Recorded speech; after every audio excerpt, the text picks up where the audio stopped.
Continuing under the umbrella of self-care, I'd like in this session to discuss emotions and to talk about maybe emotional expression. And perhaps in this, maybe you might develop an awareness around what you do with your emotions. So that's a little bit of what we're going to just touch on in this next few minutes. In looking at it, I guess the first question is maybe you might have a look and see, how do you express your emotions? Or maybe you don't express them. Do you have a sense that you're what I call a bottler, where you push things down, push feelings down?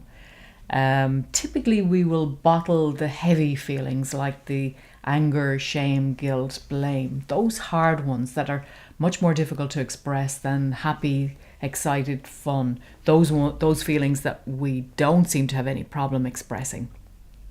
So, are you a bottler? And I guess if so, you may be aware of that feeling, when you've pushed stuff down and pushed anger down, and, it's quite hard to carry. It's quite hard on the body. And typically we may not be so good in our relationship with ourselves or in our relationship with others. We have all developed a particular emotional expression style, and we've learned, certainly from the moment we took our first breath, from our parents who cared for us and looked after us, hopefully, how to express our emotions, or maybe how not to, how to push them down.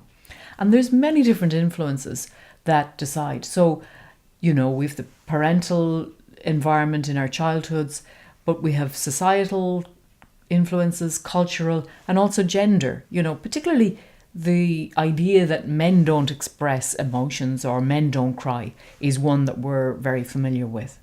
And yet as human beings, we are, without exception, emotional human beings. So we will be affected emotionally by things that happen. It's a natural response to the body when we feel loss of a loved one.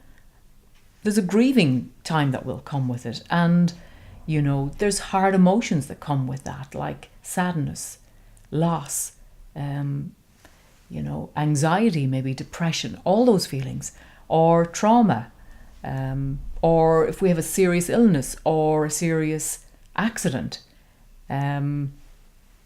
disappointments in life, relationship issues. So all of those will bring about an emotional response in our bodies. All very normal.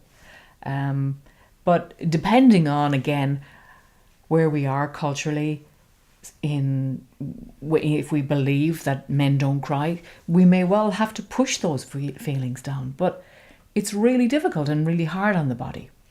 I believe feelings are neither good nor bad. It's what we do with them that has a positive or a negative effect on us. Feelings are very much, I believe, like waves. And so if you can imagine waves, flowing in, and they can be quite intense at times, like a tsunami of feeling. And I believe that's when we very often cut them off, because it feels overwhelming and I can't breathe. And so we cut them off and we don't allow them to expend their energy and come to shore. If we had allowed it to come to shore, it would lose its energy and come back, just like the waves. And then if we allow it to come again, each time it loses its momentum and its energy. How do we cut off? We cut off those feelings, those intense feelings, in many, many different ways. And you may be familiar, or maybe you just might think about, how do you cut off those intense feelings rather than feeling them? And we can do it with food, with alcohol, with work. There's any number of ways that we can numb those feelings so that we don't feel them. What I'm advocating, what I'm suggesting is that actually those feelings, even those intense feelings, we can survive. We can manage, we can recover from them But I do think that they do need to be expressed in order for us to, I suppose, to allow that feeling to heal. It's when we feel them, when we allow ourselves to feel the feeling, that we can heal. So understanding the importance of that, understanding that feelings are neither good nor bad, it's what we do with them that makes them good or bad. The body will store feelings for us, and sometimes we may need to do that. Sometimes we may not be in the right place for ourselves to manage those feelings. Maybe there's too much going on for us. Maybe we're quite fragile or vulnerable. And that's okay. But as long as we know that the body will wait until maybe the time is right for us to deal with those. And then perhaps looking to see how are we going to express those feelings. There's many different ways that we can express feelings. We can express them through art, through writing, through any of the creative means. Music is a great one to help us to express our feelings. Sometimes we might decide, actually, I need professional help, maybe with a counsellor or psychotherapist. We may need that help, and to be open to that. But I guess the first step is in acknowledging that I am storing a feeling. And that might be relating to today or last year or my childhood. So it's a reminder that our feelings don't go away. I think if we don't find a way to process and integrate those feelings, we will find a way to cut off that part of us. And I believe then that doesn't work so well for us in our mental health, which will impact on our physical health. And maybe it will stop us in our developing our relationships with ourselves and with others. So the first step is in acknowledging my feeling, acknowledging that perhaps I'm storing something around the past or around last year in relation to relationships with self or others.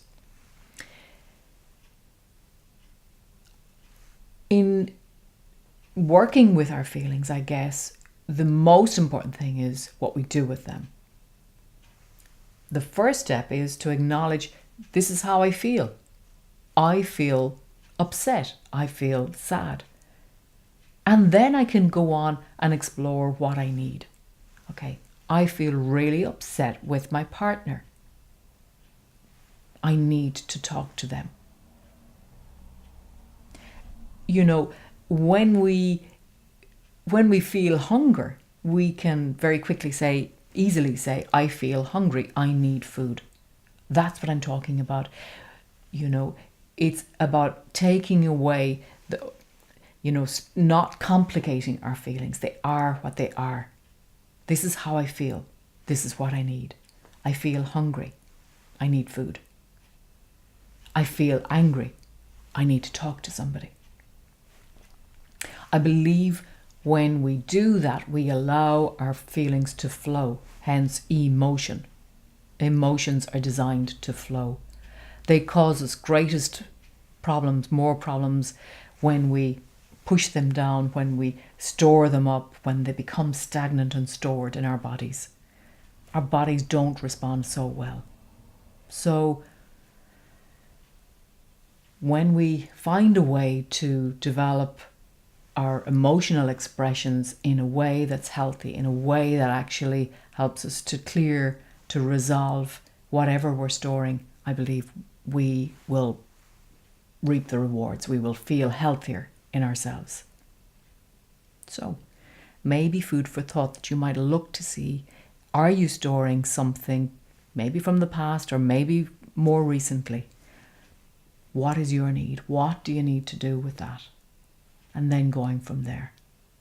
So hopefully you've taken something from this. And if you like what you heard, just check out waterfordcounselling.com. Thank you.